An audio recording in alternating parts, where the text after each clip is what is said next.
unfortunately. Although everyone knows about Pesach and Sukkot and Simchas Torah and Rosh Hashanah, Yom Kippur, Hanukkah, Shavuos often gets overlooked. As somebody once put it, they overheard two parents of children in a Jewish school, one saying to the other, "Oh, it's Shavuot next week. We get 2 extra days at Center Parks." Which is a shame because it's an important Yom Tov. It's one of the 3 foot festivals, one of the regalim where people would go to Yerushalayim. It doesn't really have, I know people like their cheesecake, but it doesn't have the same strong symbolism of the shofar of Rosh Hashanah, the fast of Yom Kippur, the menorah of Hanukkah, the food that we eat on Pesach, or the sukkah. So anyway, maybe this year, who knows, because everyone's home, some people are home, maybe people will get more into it. If you're on our mailing list, which most of you are, you should get a booklet, hopefully early next week, which will have things like Yizko in it, got the text of the 10 Commandments, it's got various things to learn, it's got all the page numbers and things to allow you to do Shavuot at home. In the meantime, though, we'll go through some of the laws and customs and some practical things as well. And hopefully everything will work. Okay, here we go. Let's look at the origin and the names for Shavuot, because there are actually 5 names. Okay, and although it's associated with the giving of the Torah, that's actually quite a sort of later development. So here we go. And my thing is frozen again. Sorry. Okay. So what is Shavuot? It's actually the second of the 3 foot festivals. You have Pesach, Shavuot, and Sukkot. Pesach, Shavuot, and Sukkot. And it comes, as we know, exactly 50 days after Pesach. Okay? You may be aware that Shavuot is not given a date in the Torah. Every other festival is given a date.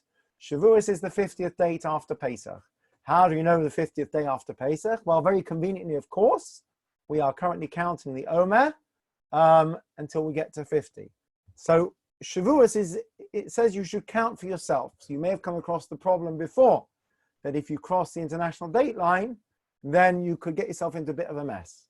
Because if you're making Shavuot on the 50th day, you could end up a day ahead or behind everyone else. There are people who avoid traveling to Australia and similar places during the Omer, believe it or not, for that reason. Okay, it is known as Zaman Matan Torah, the time of the giving of our Torah, but that's not mentioned in the Bible. Right? Nowadays, you ask people about Shavuos, people don't really generally say harvest, or they talk about cheesecake, they talk about the giving of the Torah, they talk about ice cream and kids programs. But actually, historically, that's not, of course, not what it was called at all. It's called various things in the Torah. Atzeret, Chag HaAtzeret, right? You have Shmini Atzeret, but Chag HaAtzeret refers to Shavuos, which means, Atzeret means to stop or to complete. So it's the completion of the period of time that starts with Pesach and ends, of course, with the giving of the Torah. Another name is Yom HaBikurim, the day of the first fruits. It was Shavuos when people would start to bring the first crop of the wheat, the barley, the grapes, the figs, the pomegranates, the olives, and the dates. That's the 7 species which the land of Israel is praised, and they would bring the first fruits on Shavuot. When I grew up in Oxford, they used to, I don't know if other places do it, I suspect it might be a somewhat non-orthodox thing, there's no reason it should be, that people would bring baskets of fruit on Shavuos. It might be an Israeli thing as well, to shul. And then afterwards they take them to an old age home. It's also called Chag HaKatzir, the harvest festival, because it was the time that the wheat was ready to be harvested. So that's 4 of the names. And the final one, of course, is Shavuot. The Torah was given to the Jewish people on Mount Sinai over 3,300 years ago. And every year on the same day, which happens to fall on Shavuos, we renew that bond with Torah. And the Chumash doesn't mention that at all. The Chumash does not tell us that Shavuos is the day of the giving of the Torah. It happens to be that the date coincides. Some of you may know that we didn't always have a 1-year cycle for reading the Torah. There is something called the triennial cycle. I think Reformed congregations still use it, where the Torah is read every 3 years rather than every year, which means you have a much shorter laning. It also means that you wouldn't necessarily have, for example, Simchas Torah every year. So you wouldn't have the same kind of annual element. So I don't know if the idea of Shavuos, of the giving of the Torah, and the link to the Parsha of Bamidbar in the desert also, which you mentioned this morning, was always a big thing. It's probably post-destruction of the temple, where many things were reframed, and Shavuos was also reframed. The harvest, the Bikurim, didn't mean much to people anymore. whereas the giving of the Torah was something you could celebrate in your home, in your shul, etc. Right, so what does Shavuot mean? Of course, it means weeks, right? It's the Feast of Weeks. Pentecost, I think, means 50, the Routledge translation. So the completion of 7 weeks between Pesach and Shavuos, when we prepared ourselves to give you the Torah, the idea of the counting of the Omer, that one cleanses oneself. We're told that there were 49 levels of impurity that they reached in Egypt, and each day of the 49 was a purification, getting ready for the covenant with the giving of the Torah. A Shavuot, of course, is also an oath. Kol nidrei ushavuei, all oaths we have taken. Right, the giving of the Torah and the Jewish people, we made a covenant, a bond between ourselves and God, which is also something you make an oath on, or a Shavuot. Now, the giving of the Torah was a very spiritual event, touched the essence of the soul. Our sages compared it to a wedding. Also like the idea of taking an oath, right? Pledging oneself. And in ancient times also, the 2 wheat loaves, the Shtei Alechem, would be offered in the temple on Shavuot, and also we mentioned the Bikurim. Interestingly, it's one of the few times in the year that chametz was brought in the temple. Okay, you know, it's hard enough cleaning for Pesach on your own. Imagine cleaning a place that's in use constantly. I mean, it's hard enough with a shul that's in use 3 times a day. You have to find a time. Some of the busiest shuls in the world, they close them literally after Shachris, Erev Pesach, and they do a 2 or 3 hour deep clean.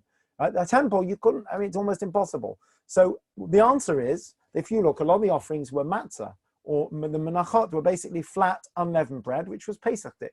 So the temple, most of the year, was Pesach dik. There were very few exceptions, and one of them was Shavuot, when chametz was brought, which is also very symbolic, because Pesach, you can't have chametz. Chametz, you know, represents ego and being puffed up. By the time we get to Shavuos, we're sufficiently refined that we can even take chametz and elevate it. So the temple, most of the time, was Pesach dik. When I was growing up, my parents kept the upstairs Pesach dik until we got to our teens, and I think we kind of insist on taking food up there. But it's the same idea. Okay. If you have any questions, by the way, do put your hand up or put them in the chat. Okay, CGI, for those over certain ages, computer generated, I can't remember what the I stands for, imaging, so special effects, right? We know that at the giving of the Torah, there are all kinds of special effects.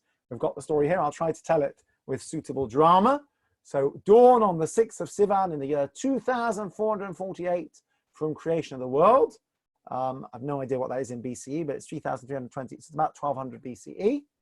Thunder and lightning are rending the air. The sound of the shofar is heard, growing louder and louder, and all the people in the camp of Israel trembled. And then all was quiet. The air was very still, not a sound to be heard. No bird twittered, no donkey brayed, no ox lowed. Every living thing held its breath. Even the angels stopped their heavenly praises. Everybody and everything kept silent, waiting. And suddenly God's mighty words were heard from one corner of the earth to the other. I am the Lord your God. One after another, he proclaimed the 10 commandments. And we know, of course, that the Midrash tells us that the first 2 commandments, people basically couldn't handle the revelation. They had an out-of-body experience. They lost it completely. And in the end, Moshe had to repeat the next 8. So it's a whole sound and light show, right? You've got it there in the picture there. Okay, it's a whole high-tech 3D experience, like no other. And as we learned in our shir this morning, crucially, we're told that everybody was present. Right? Many other religions, many other revelations take place before 1 or 2 people or a small group. The Torah was given in front of everybody, and it is everybody's, and we'll come back to that in a moment. Okay. And then for 40 days and nights, Moshe, of course, faithful disciple of God, learns all the commandments and the meaning and all the commentary, which he ultimately writes down. Right? And of course, we've got the problem of going up and coming down the golden calf. We won't mention that right now. Okay? So crucially, middle paragraph here. God gave the Torah in the presence of all of us, 600,000 adult males, aged 20 to 60, older men, of course, outside of that age group, women and children, and the Erev Rav, all the people that came out of Egypt with them. So actually, there were probably several million living witnesses who saw the giving of the Torah on Mount Sinai. In bold there, the Torah is everyone's heritage. It's not just the heritage of the rabbis or the scholars or the elite in society, or, you know, or the people in a certain kind of class or caste in society, the people who have time, or the people who understand Hebrew. It is everybody's, right? We learned this morning that the reason the Torah was given in the desert is because the desert is ownerless and nobody can say the Torah is mine, right? And we talked about Israel, where you have divides, unfortunately, between religious and secular, and it comes from both sides. Some people are quite happy. The rabbis can sit and learn Torah. The religious people can learn Torah. I don't need it. it's out of date. Right? And the religious people say to the secular people, you wouldn't understand it, you wouldn't appreciate it. It's not true. It's everybody's heritage. Right? And when Mark asked a very good question this morning, with all the distractions of the internet, are we learning less Torah today than we were, say, 200 or 300 years ago? So I don't have statistics or facts and figures, but the answer I gave is that yes, there are many distractions, and certainly the online world keeps us busy for hours. I just read somewhere that if you would watch every new Netflix release that comes out in 1 month, I think it would take you like a year of watching 24 hours a day or something ridiculous like that. Right? So on the one hand, it's very easy to, we all do it. You're watching the news, you check your email, you look at Facebook, and before you know it, you've wasted a lot of time, right? Not to mention all the dangers of inappropriate things. However, the internet is also a huge way of disseminating information. We're sitting at home now in lockdown, and we can access in English or French or Spanish or whatever language, or Hebrew, Torah. We know that several hundred years ago, the whole reason the Amidah, the repetition, was instituted was because people were illiterate. They couldn't necessarily read. So I'm not sure that, I think we can safely say that between those who study Torah intensely in a yeshiva or kollel and those who study as part of their Jewish identity and tradition, and more traditional people are studying Torah these days. There's probably more Torah learning going on in the world than ever before. I think that's a safe claim. And we are closer to the realization that the Torah is everybody's heritage, doesn't belong to anyone specific. Of course, you need someone to teach it. You need someone to explain it, right? But no, you don't get a maths teacher saying maths is my heritage and only I can, I have a claim to it. I want to teach the kids so they can do maths. Same with Torah. It belongs to all of us, crucially.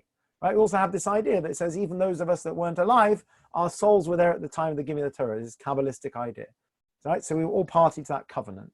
So every single one of us, and if you like these kind of historical things, they always say that most historical events, if they're not true, or if one person comes down a mountain and says, I saw God, somebody else will say, I don't believe you. And there'll be a whole argument about it. And you end up with a division. Half the people follow the one, half follow the other. As much as we have divisions in Jewish history, I don't think we've ever had a sizable group of people deny that the Torah was given on Mount Sinai.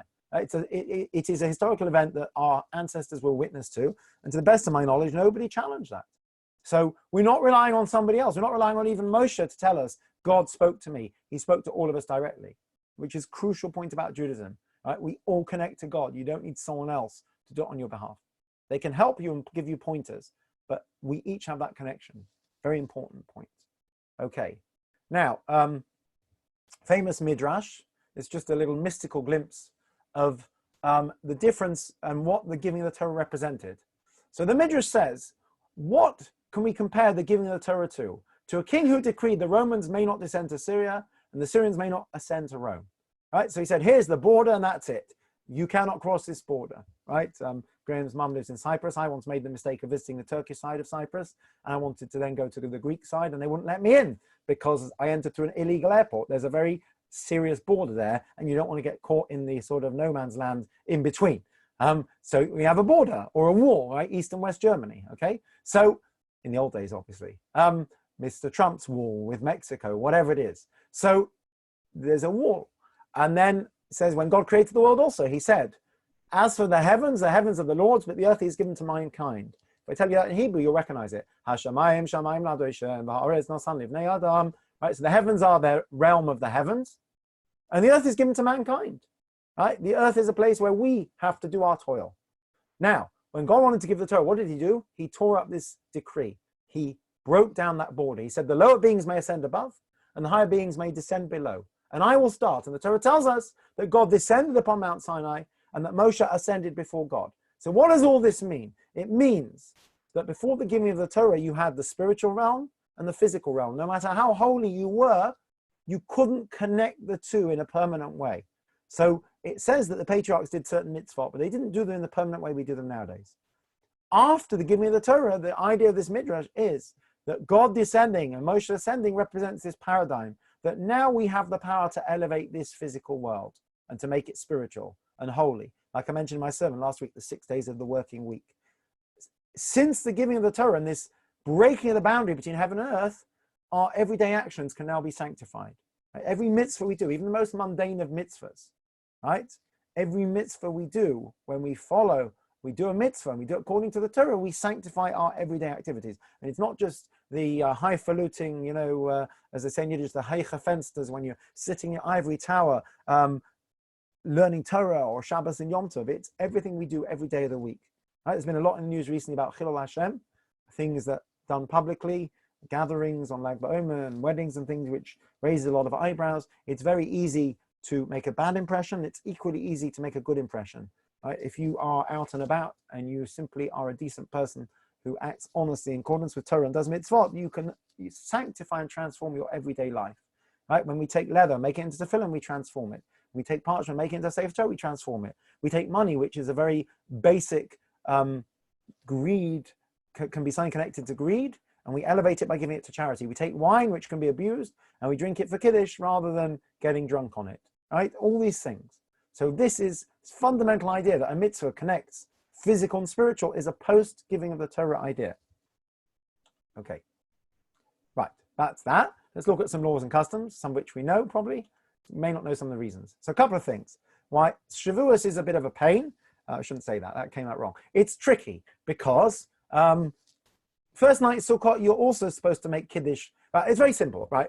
On Friday night, we often bring Shabbos in early. And it's very nice. We take some of the weekday and we give it to Shabbos, right? Shabbos last week came in at 8:32. I think it was 8:42, 8:32. But many of us probably brought in about 7:30 or even earlier. Very nice. We're adding on to Shabbos. You can't do it the other way around. You can't say, well, Shabbos goes out at 8:30, but I need to be somewhere at 8, so I'll take it out at 7:30. But you can add on from the week to Shabbos. You can do the same with Yom Tov. You can bring Yom Tov early. But at the end of the day, we know how important the calendar is in Judaism. So the first night Sukkot is not Erev Sukkot, it's that night. First night of Pesach is that night. That's when you have to eat matzah. The first night of Shavuos is after dark on the 50th day after Pesach. So you can bring Yom Tov in early, Gesundheit hate, you could, but how can you make Kiddush and say it's Shavuot? When the Torah says you have to count 49 complete weeks. So for that reason, you have to make Kiddush after dark. And I can't remember what time it is, but it will definitely be something like 9 something. Okay, we'll come back to that in a moment. Right. Secondly, if you're fortunate enough to have 2, 3, 6 ovens, right? 7, they all joke with the one for the trade, then you don't have this problem. But you might not. It could be, for example, that you like a lot of red meat, and normally you don't cook dairy, but it's Shavuot and you want to bake a load of cheesecakes. What are you supposed to do if you have one oven that's normally very fleshig? And let's say you want to cache your oven and make it milky. You don't want to make it milky forever. You want to do it for Shavuot, and then you want to make it meaty again. Right? You can cache most ovens quite easily if they are properly clean by putting on full heat for an hour, by the way. It has to be properly clean, properly clean. But you can do that. There is a problem in halacha. What's the problem? The problem is that, first of all, let's say I have something red that's fleshig and something blue that's milky. If I'm going to start changing the status, it's too confusing. So the halacha is you can kasher something from meat to milk or milk to meat, but you're supposed to do it as a one-off. Okay, so you can say, I've got these fleshig knives, I haven't used them for years, I want to kasher them and make them milchik. You're not supposed to change it every week or every day because it's just too confusing. It leads to basically accidentally having non-kosher usually. So you're not really supposed to say, my oven will be milchik today and fleshik tomorrow. I know, by the way, in the old days, a lot of people have one oven. That's fine. But let's say you have more than one oven, right? Or you don't use it most of the time. So generally speaking, you're not supposed to say, I'm going to take my meaty, George Foreman grill and clean it and use it for whatever, cheese, toasted sandwiches, and then make it meaty again. There is an exception for Shavuot. So if you only have a fleshik oven that's normally used for meat and chicken and stuff, you can kasher it for dairy, make your cheesecakes, and then kasher it back to meat. Right, just make sure it's clean. That's one thing. Okay. Why have I put eating meat and milk together? Not together, rather, sorry. Because we have a problem. On Yom Tov, you're supposed to have wine and meat. But on Shavuos, the tradition, we'll see why in a minute, is to have milk. So many people do actually do both, right? Not at the same time. You should be very careful, by the way. We once had a cleaning lady years ago. Interesting story. She was called Ellie Cohen. Her father was Jewish, her mother wasn't. So she was very unlikely to be anti-Semitic, but by the same token didn't consider herself Jewish, but had a very Jewish name, Ellie Cohen, Eleanor Cohen. Anyway, and she once got invited to a family who will remain nameless, you'll see why in a minute, for Friday night dinner. And she said, I was at the so-and-so's for Friday night, it was really nice. I said, all right, did they have the traditional foods, the chicken soup and the challah bread? Yes, they had all that. So then they had this delicious cheesecake for dessert. So I said, oh, that's interesting. I said, it's possible it was soya or tofu. She says, no. I asked them that. I said, this tastes really good. They said, oh, yes, it's made with real cream cheese. So I stopped asking questions after that. So what are you supposed to do if you have, on Yom Tov, you're supposed to have meat because it's celebratory, right? Assuming you like meat. By the way, the whole business of having meat and wine is that you enjoy them. Okay, so if you don't enjoy wine, it has a bad effect on you, don't drink it. If meat genuinely disagrees with you or you have some real issue with it, don't eat it. It's the things that we consider make a proper meal that you would serve at a nice fancy meal. So on Yom Tov, you're supposed to have meat, also because of the sacrifices that were brought. So what are you supposed to do? So there is an answer. The answer is, of course, you can have your cheesecake kiddush and then have a break. Some people say half an hour, some people say an hour. And then wash and have your fleshik meal. And then wait 3 or however many hours you wait. And in the evening, you can do the same again, right? If you're planning to do that, just be aware, you may know this, that even if you wait the right amount of time, you're not supposed to have meat and milk in the same meal. Okay, I'll say that again. So if you keep 3 hours, let's say, and you wash for Shabbos lunch, right? Second day Shavuot is Shabbos. You wash for Shabbos lunch and you have your cholent and you talk a bit and you read some Divrei Torah and you talk a bit more, and before you know it, 3 hours has passed and you're not fleshik anymore and you want to have cheesecake for dessert, you need to bench and obviously put some kind of different table covering or placemat and then have your cheesecake, even if you've waited 3 hours. You can't eat meat and milk in the same meal. Okay, you're also not supposed to really eat them at the same table. So if one of you is having meat and one's having milk, you should really have a placemat or something, right? It's a general halacha. So Shavuos, by all means, let's say first night, make kiddush, serve cheesecake, gesundheit, wait half an hour, and then go wash for a meal and have meat. Okay. The problem people have is by the time you make kiddush, it's already 9 or 10 o'clock. It's too late for most people. So you may know this. Look, ideally you should have a meal on Yom Tov and you should save your appetite for Yom Tov. But if you really can't do that and it's not practical, then a simple suggestion is to have your main course or some food before Yom Tov, and basically once Yom Tov comes in, to make kiddush and have dessert, have your cheesecake and then bench. Okay, I don't know how that works with the meat and milk. You have to work out the timings. If you are planning to have both, don't have them in the same meal. What's an Eruv Tavshilin? We talk about it a lot. So Yom Tov is very special. One of the things you're not supposed to do on Shabbos Yom Tov is to prepare for after Shabbos Yom Tov. Okay, if I spend the whole of Shabbos afternoon packing my suitcase because I've got to go away Sunday morning, that's not Shabbos-dik. Okay, if I spend my whole Shabbos afternoon making plans for the week and making lists, let's say I don't write them down, it's not Shabbos-dik. You have the same problem on Yom Tov. It goes further though. The first day of Yom Tov, you're not supposed to prepare even for the second day. So strictly speaking, you should wait till you basically have daven Ma'ariv and brought in the second day. So when we go to shul, we say once you get home, even if it's still light out. I would say the same now, second night, right? If you've daven Ma'ariv, it's the second day. What's the problem? Second day is Shabbos. Can't cook on Shabbos. So you need to prepare food before Shabbos. So what do? We make something called an Eruv Tashil. And Eruv always means the same thing. An Eruv is basically a mixture. So it's a mixture of people's houses, and it's a mixture of streets, or in this case, it's a mixture of food. Basically, what you're doing is it's a little rabbinic trick, which if you don't like it, fine, have cold food, but it's nice to have hot food on Shabbos, is that you start preparing your Shabbos food before Yom Tov even comes in. How do you do that? You take a challah or a matzah, you take a cooked food, often an egg or a piece of fish, and you put them aside and you say the bracha and the machzah. I've got the page numbers in the booklet we'll give out, and you make your Eruv and you start your cooking. And because you've started for Yom Tov, you can carry on cooking on the first day for the second day Shabbos. Okay, only because otherwise you wouldn't be able to do it. Right? Also, we always put it in the timetable. Maybe we don't explain clearly. It says light from an existing light. So there are certain differences between Shabbos and Yom Tov. On Yom Tov you can carry without an Eruv. On Yom Tov you can cook, whereas Shabbos you can't. And on Yom Tov you can light a candle, you can't strike a match, but you can light a candle from another candle. You can't even do that on Shabbos. You're not supposed to put one out, by the way. So you still should wait for your match to go out naturally or something like that. So when we light candles on Yom Tov, we can do it from, or you can light your gas stove from a yahrzeit candle from an existing flame. Okay, but that's why we'll say from an existing flame. Don't light from a match. You can light a match from an existing flame, but you have to use a light that's already there. Okay, it's a whole discussion whether you can turn the gas up or down. Are you increasing the amount of fuel? Are you creating a new flame? Okay, so the general view is that you can turn gas up. So some people leave the gas on low initially and turn it up just before Shabbos. There's a discussion about turning it down, depends on your understanding of the technology. Some people say turning it down, you're just reducing the gas flow. Others say you're extinguishing a flame. We generally don't do it, but there is a discussion about it. Electricity is slightly more complicated, but again, you can put your oven on a timer or something, you can cook on Yom Tov. But make sure your Shabbos food is ready as you normally would before Shabbos comes in. Okay. Tikkun Leil, staying up all night. Glimmer is in Sweden. In Sweden, in the summer, it gets dark about midnight and gets light about 12:30. So I've literally half an hour, because you don't have to stay up till 8 in the morning. You have to stay up till it gets light. It actually gets light about 1:45 next Thursday, so it's not so long.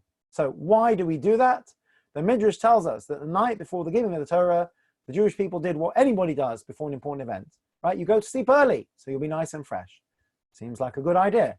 What were the consequences? That when it came for the Torah to be given, everyone was asleep. They slept in, and the Midrash says that Moshe had to wake them. And God said later, I came and no one was here to receive me. This is what the Midrash says. So to rectify that mistake, we do a tikkun. A tikkun means a correction. That every year we stay up until dawn to show that we're not lacking enthusiasm at all, and actually we're excited and we can't sleep, basically. Now, when you get your booklet, you'll be able to see a whole shir on this, which we've given before. But I won't spoil it for you. But obviously, the Midrash even says that they weren't disturbed by the bed bugs. Not bed bugs, the bugs and things. So clearly there was some reason why God let them sleep. But sleeping is not what it's all about, although sleeping is very spiritual, right? And very sort of supernatural, but we have to live in this world, and that's the clue. Some people have a shir, and what some people do is they recite a book. I think I've got it somewhere here called Tikkun Lel, which is basically a book of the whole Torah. It's not the whole Torah because that would take days, but it has an excerpt from each book in the Tanakh and each book in the Talmud. And it's quite interesting, actually, to just say that. It's different approaches. One is that we study Torah, and the other is we recite Torah because we're basically just accepting it.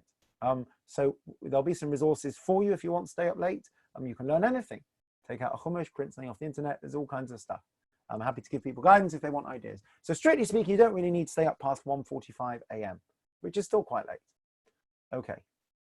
10 Commandments. So normally we'd have a big push to go to shul first day Shavuot, and we make sure the kids hear the 10 Commandments, and we have ice cream parties, and sometimes in the past we've done it after school to entice them and so on. Right? Our sages tell us, famous story, that before giving the Torah, God said, who is going to be your guarantor, right? You know, if you're doing a big deal with somebody, you want someone to underwrite it. Who's your underwriter, right? And first of all, they said, our forefathers, our illustrious forebears, and God said, they're not here anymore, that doesn't help.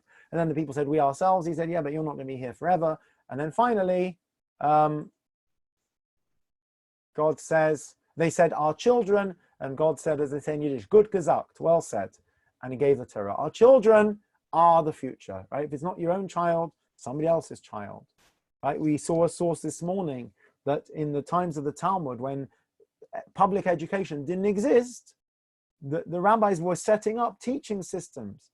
It said that until then, the fathers used to teach the children, but they couldn't all do it. And they set up a system of teachers. Initially, it was 16 and 17-year-olds, but they used to rebel a bit. So then they did it from age 6 or 7.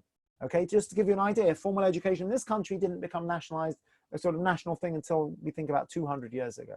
And Josephus writes, if you would take any Jew and stop them on the street, they could tell you about the Torah because they studied it and they were educated. Okay, so educating our children, absolutely vital. When we read the Torah in shul, the 10 Commandments, it's like reliving it. So we can't do it in shul this year. It's very hard.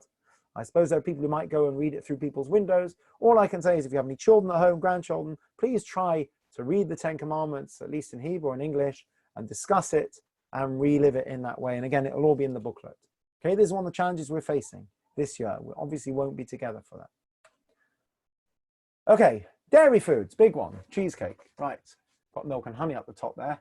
Although, of course, you may know that the milk that it refers to, the land of Israel, is actually, I think, almond milk, isn't it? Shkedim. It's not actually regular milk. Anyway, never mind. I'm just going to read the chat. Sorry. Okay. I'll explain about candlelighting. Sorry. Right. Okay. So don't worry about gas. Okay. On Yom Tov, you cannot light a new flame. You can light from one that's already lit.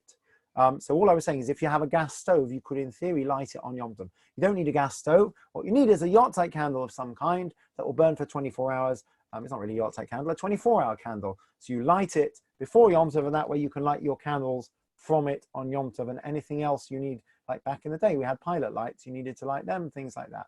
Right, Jeff asked, sorry, I'll go more slowly. Right, can you bring in second day Yom Tov early?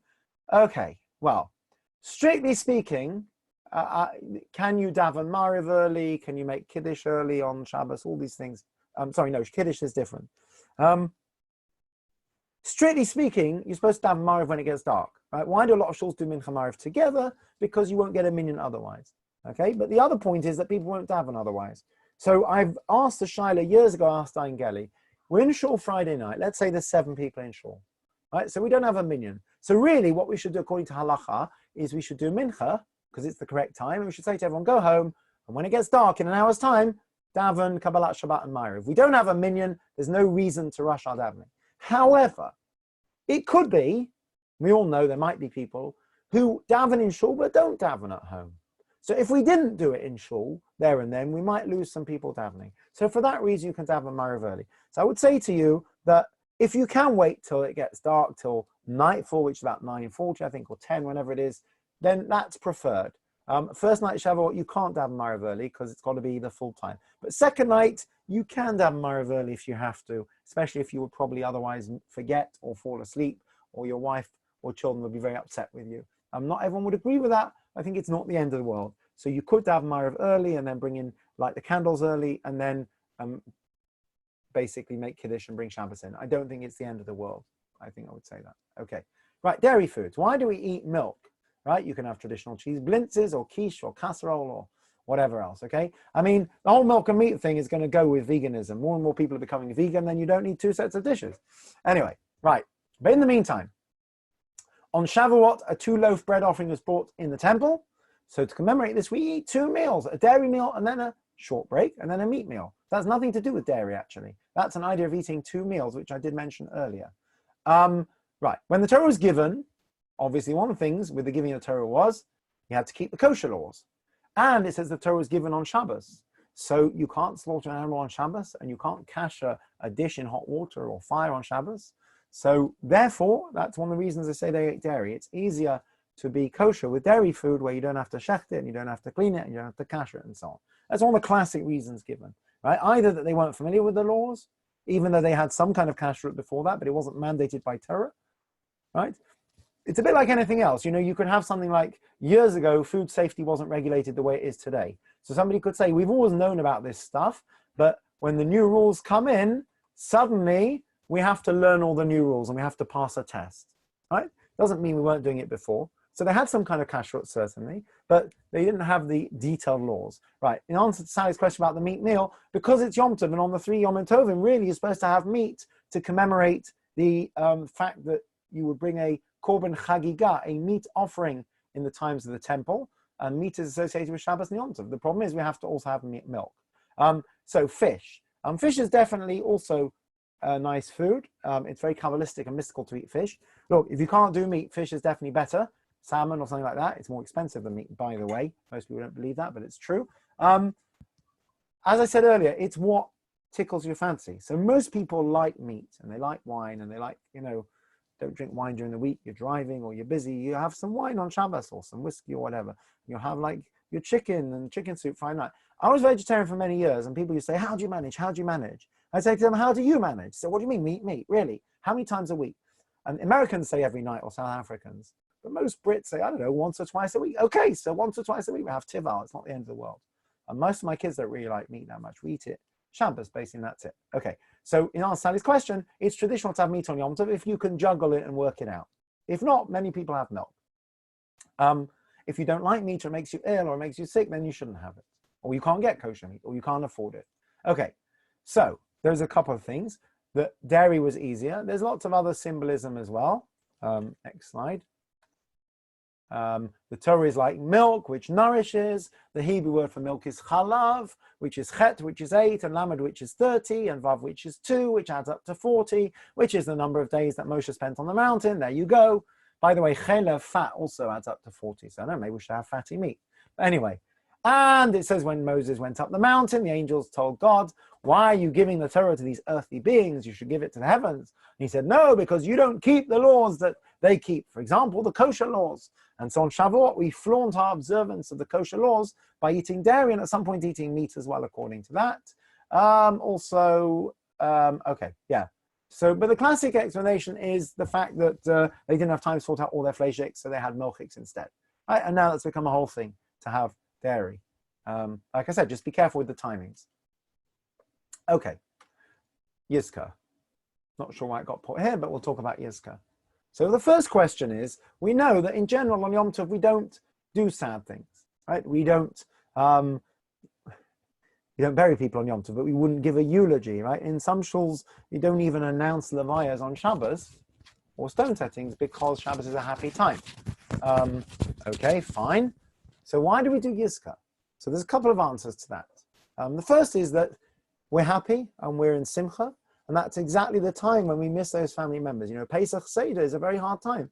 We think of those who are not with us. So the first thing is it's on our minds more, right? Perhaps this year even more so because we're in lockdown, but it's on our minds more than ever on Yom Tov, the times when we would be with our parents or grandparents or whoever, our loved ones. It really hits home on Yom Tov. So the first point is we're thinking about it anyway. So we may as well transform that into something positive, which is Yizkor. Yizkor is not negative. Yizkor is about remembering, and it's about doing something tangible. We'll come back to that in a moment. So that's where we remember Yom Kippur, last day Pesach, second day of Shavuos, and Shmini Atzeret. Why not Rosh Hashanah? Because Rosh Hashanah and Yom Kippur is one unit. Okay? So we say Yizkor for departed relatives. Okay? But as I said, also Yizkor is a commemoration. It's not sad. It evokes obviously sadness because we think of those who are not with us. But it's not actually, if you look at it, the prayer is not a sad prayer. And keeping people's memory alive is a very powerful thing.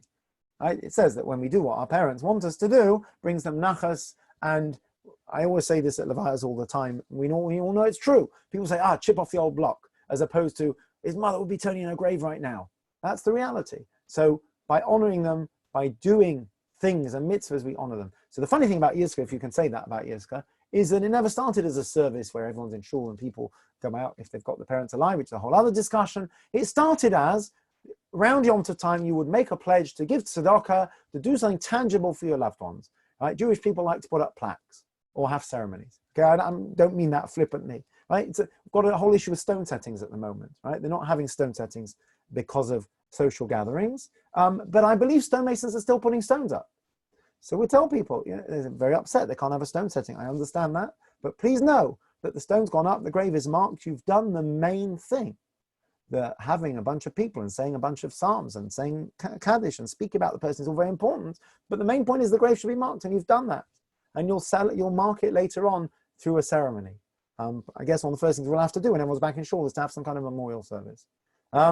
So Yizkor isn't really about saying the Yizkor prayer. It was also about giving charity. Why? Because you do something tangible. In Judaism, we do an action that is meaningful rather than just talking. A mitzvah has true permanence. That said, we also like to say the Yizkor prayers, which is understood. Now, the biggest, probably trade secret, the biggest cat we've let out of the bag, which actually I let out of the bag in Milne Court already, is that you don't need to go to shul for Yizkor. Okay? If you would ask the Shaila, I can't get to shul without breaking Shabbos or Yom Tov, what should I do for Yizkor? I have to get to Yizkor. No, you don't have to get to Yizkor. You can say Yizkor at home. Right? It's nice to say it with the Sefer Torah, with the Ark open. It's very powerful. All the rest of it. But ultimately, Yizkor is a personal prayer that you say for your loved ones. So you can say it at home. That genie is out of the, whatever the analogy is now, and that's it now. And people will now realize that you don't have to schlep to shul for Yizkor. The truth is, we already see fewer people coming for Yizkor. It might not be a bad thing if people realize that Yizkor doesn't have to be communal. It's very powerful, but if you can't do it communally like this year, I don't know, we may have a Yizkor Erev or post Yom Tov, we have to look at that, but actually say it on Yom Tov at home. Right, in a suitable mindset, obviously, and make a pledge in your mind that after Yom Tov you'll give tzedakah. Okay, and crucially, what does a parent want most for their child? They want them to be safe and well. Okay, so I'm sure that our departed parents, and my parents, thank God, are alive and well. My parents would say the same thing. If we could ask our parents, do you want me to say Yizkor for you? Do you want me to say Kaddish for you? They would say, not if you're putting yourself in danger. Right, so staying home is the greatest, and staying alive to do more mitzvahs and live longer is the best thing we can do right now. And I'm sure that our loved ones would concur with that. And on top of that, you can say Yizkor at home. And that's what Hashem wants from us. So say Yizkor at home and be fully blessed with that, and know there's nothing wrong with that. And you can do that on a regular time as well. Okay. If you are saying Yizkor at home, a serious question, someone might say, okay, do people have to leave the room? So I grew up in a shul where children didn't leave the room for whatever reasons. Most shuls they do. As a rabbi in Cardiff, I used to go out for Yizkor. No one ever questioned it. In Liverpool, the first year I was going to go out, and people said, oh no, the rabbi always stayed in. So hand on heart, my parents had no objection to that. We'd always done it in Oxford, so I stay in for Yizkor. And I think I've mentioned this before. I feel like a bit of a spare part. I stand by the bimmer. I say what I've got to say. I feel awkward looking around at all these people having their private moments. And one of the reasons there are a couple of reasons for going out. One is that people are staying in who are not saying the prayer. The nature is to get rowdy and people get a bit fidgety, especially if we're reading out lots of names, number one, and they've got nothing to say. So I know there's a prayer for parents in there, but they're not part of the Yizkah, so they may distract, right? I know it's ironic, sometimes people go out and cause more distractions, but that's the theory. Number two, that people may, there's a guy standing next to me whose parents are alive and well, and I've just lost one of my parents. I'm going to feel very, uncomfortable about that. And it's a sense of intruding on people's private grief. So I don't know what the deal is if some people don't feel strong about that custom and some people object to that custom. I think if you're saying Yizkah at home, it's different. If you're at home, particularly with your children, obviously people know the situation. I don't think you have to specifically ask them to leave the room. Okay. The Book of Ruth. We stopped reading it commonly because it was quite long, and we started reading it at Mincha. Actually, it's not as long as the others, but it is, of course, read on Shavuot. Okay, we've got a picture there of the harvest. There we go. And there's three main reasons for that. Right, we have a Megillah we read on every Yom Tov. So we read the Song of Songs on Pesach, Ecclesiastes, Kohelet on Sukkot. So on Shavuot, we read the Book of Ruth. Number one, it's the birthday and the Yortzeit of King David, who, of course, was a descendant of Ruth and Boaz. Okay? In case you don't remember, by the way, Ruth, of course, was a Moabite princess. So King David didn't come from pure Israelite lineage at all. He came from, like many kings, he was a foreigner. Okay. Number two, the harvesting that's mentioned in the Book of Ruth alludes to the harvest festival of Shavuot, sorry. There's a lot of discussion on that. And number three, she was a convert. She welcomed Judaism, of course, with her heart and soul. She said, your people shall be my people, your God shall be my God. And many say that we also underwent a sort of conversion at Sinai. And we, so Shavuos, we received the Torah new. By the way, that's another reason given, because when you convert, you would have to kosher your dishes if you weren't previously not fully Jewish and kashrut observant. So it could be they had to kasher the dishes because they'd used them before the giving of the Torah as well. The fourth reason that's not given here is because the Book of Ruth is all about chesed and kindness. And we spoke about this in the Tanya share, that the Torah is all about ultimately God in his kindness giving us the Torah, and the world is built on kindness. It doesn't just mean like doing good deeds for people. It means the idea of giving as opposed to holding back and being judgmental and strict. The idea of being giving and merciful is very much connected to Torah as well. Okay? Next, and finally, actually, then we'll take some questions. Flowers and trees. You wouldn't believe how much is actually written about flowers and trees. It makes no sense to use silk flowers, by the way, because the whole idea is fresh greenery. But in keeping with the challenging times we find ourselves, assuming I manage to get our act together, we are going to put some silk flowers up in Shul, and I'll do my sermon from there. So it'll look at least a bit Yom Tovdik. So the earliest mention of this custom is the Maharil, who lived in Germany in the 14th century. He writes, it was the custom to spread grass and fragrant flowers on the floor of Shul. I'm sorry if you get hay fever, by the way, it's not the right festival to be in Shul. In honor of the joy of the holiday of Shavuos. It could go back further. The Chidah in Jerusalem in the 18th century mentions an ancient midrash that says they used to do it. It may go back to the exile of Babylon. It says that they used to do it at the time of Purim. And although the Maharil, that's Rabbi Moelim, the Maharil, mentions shuls, people have the custom of doing it at home as well. We've always bought extra flowers and put them around the house on Shavuos. Now, earlier sources don't elaborate on the connection between this and Shavuos. They just mention it. But later commentators offer many. We're going to have at least 5 or 6 explanations. Before we do that, just to mention that some, for example, the Vilna Gaon, who was the leader of Lithuanian Jewry, 18th century, was against this. He wanted to abolish this whole custom. Why? Because he saw it as Chukat HaGoyim, right? We all know who puts trees up, 25th of December. We won't get into the subject of Jewish people and Christmas trees, but anyway, certainly he felt that putting up trees was a non-Jewish practice, and therefore people should refrain from it. It's an interesting question as to whether, if you have something that was previously a Jewish practice, Michael, I'll speak in a sec, previously a Jewish practice, and it becomes a sort of prevalently non-Jewish, particularly pagan practice, what we do about that. It seems that, I don't know if anyone's seen that many people will say that when you say Moda Ani in the morning, you put your hands together. All right, so the question is, oh, isn't that how Christians pray? So it seems that if you go back to very ancient times, we used to pray with our hands together. It's possible we stopped because the Christians adopted it, right? So you could say, how far does that go? I don't know. Michael, over to you. What can I do for you? There's a person that's just written gobbledygook. I don't know who that is, though. On the chat? Oh, I'm not watching that. 1 second. A participant. Okay, sorry, I'm not looking at the chat, right? I'll answer the chat questions as well. Just give me a moment. Okay, right. Okay. Michael asked about gluten-free allergies. So I don't think she'd mind my telling you. Mrs. Devorah Safran is a very religious lady. She doesn't wash for bread. because she's got a gluten intolerance. She never washes, she never benches. What can you do? I think on Pesach she has a tiny bit of matzah, because that's the one time in the year you have to have your matzah. But listen, if you're allergic, obviously, right? If you're allergic to wine, you don't make Kiddush on wine. If you're allergic to meat or fish, then you don't eat them. There's no question. Right, why don't we say Yizkor Rosh Hashanah? So the answer to that, as we said, is Rosh Hashanah is really, and Yom Kippur is one 10-day period. So we tend to say Yizkor at the end of the Yom Tov. I'm not sure exactly why at the end, but as part of the combination. So second day Shavuos, last day Sukkot, and Yom Kippur. Well, it's not, yes. So in Israel, of course, if anyone's ever been in Israel for Simchas Torah, it's a very strange experience because they have one day. So you have Yizkor, which is a very solemn, serious day, and then you have Simchas Torah straight afterwards, the Hakafot. Sorry, you have it the other way around. You have the Hakafot and dancing, and then you stop for Yizkor, and then you celebrate again. Think about it for a moment. There are people that come Shul Shmini Atzeres for Yizkor that would be horrified to come for Simchas Torah, right? And there are people who maybe bring their kids for Simchas Torah that wouldn't come for Shmini Atzeres. In Israel, it all happens on one day. On top of which, Israel is a society where, sadly, more people are saying Yizkor than probably over here, because many people have lost children in the IDF, right, or in terror attacks, or siblings, or whatever. So people say it's a real roller coaster.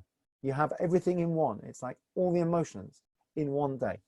Can you visit the grounds during this time?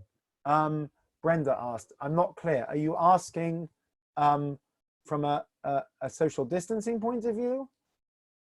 Or are you asking halachically? No, if you said there's no stone settings, but the stone right. is up, can one or two people family go right. to the so I don't know the full answer to that. I know it's being I know that you're not the only people confused by government guidance. I think that the United Synagogue and the Federation and the Sephardim I spoke to on today are very confused by government guidance. It's very unclear. And the stone settings may change. But right now, I believe certainly Raynham and Waltham Abbey are closed to the public. They're only open for Levias. So that's as far answer. as I know. Yes. As far as I know. But it may change. I'm not sure, it may change.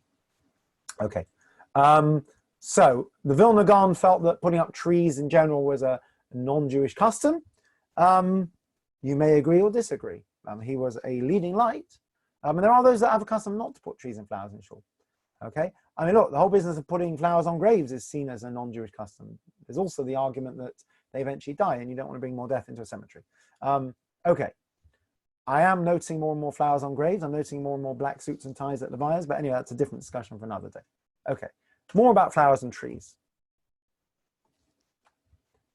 The most famous reason given is that God said to the Jewish people that the sheep and the cattle shouldn't graze against Mount Sinai. Now in the desert, where are you going to graze? So, there must have been some greenery. So the Midrash says that it was a miracle that basically green grass and flowers grew to adorn the mountain to make it look beautiful for the giving of the Torah. Okay, here's a more obscure one. In the Song of Songs, it says his cheeks are beds of spices, his lips are lilies dripping with myrrh. And the Talmud says that from each and every utterance of the Ten Commandments, from the Holy One, blessed be He, the world was filled with fragrant spices. And I guess God has pleasant smelling breath, as it were. So on Shavuot, we have fragrant, nice smelling greenery. That's quite an obscure one. The Mishnah says that on Shavuot, God judges the earth and determines the fruits of the trees for the coming year. So we place trees in the shul to remind us to pray for them. Okay, here's an interesting one. Moshe was born on the 7th of Adar. 3 months later, we know it says after 3 months, when they could no longer hide him, that's when he was put in the basket and placed amongst the reeds, where he was found by Pharaoh's daughter, Bitia, and saved. What's 3 months from the 7th of Adar? Adar, Nisan, Iyar Sivan is the 7th of Sivan, second day of Shavuot. So according to that, you should have reeds to commemorate Moshe's salvation. So I don't know about flowers, but certainly grass and reeds. Okay? The Bnei Yisachar talks about the verse in the Song of Songs, right, which has come into, like many phrases from Jewish sources, has come into colloquial usage, like a rose among thorns, so is my beloved among the daughters. The Midrash says that it's basically tells the story of a king who had an orchard with beautiful trees, and he got someone to look after it, and he came back and found the thorns had grown, he got them to cut them down, and eventually noticed amongst the thorns a single rose which smelled beautiful and made him happy again. He said, the whole orchard shall be saved because of this flower. And the Midrash says it's the same with the Jewish people, that after 26 generations, God wanted to give the Torah, and he saw this rose amongst thorns, and that was us, right? Or the lamb, the sheep amongst the wolves.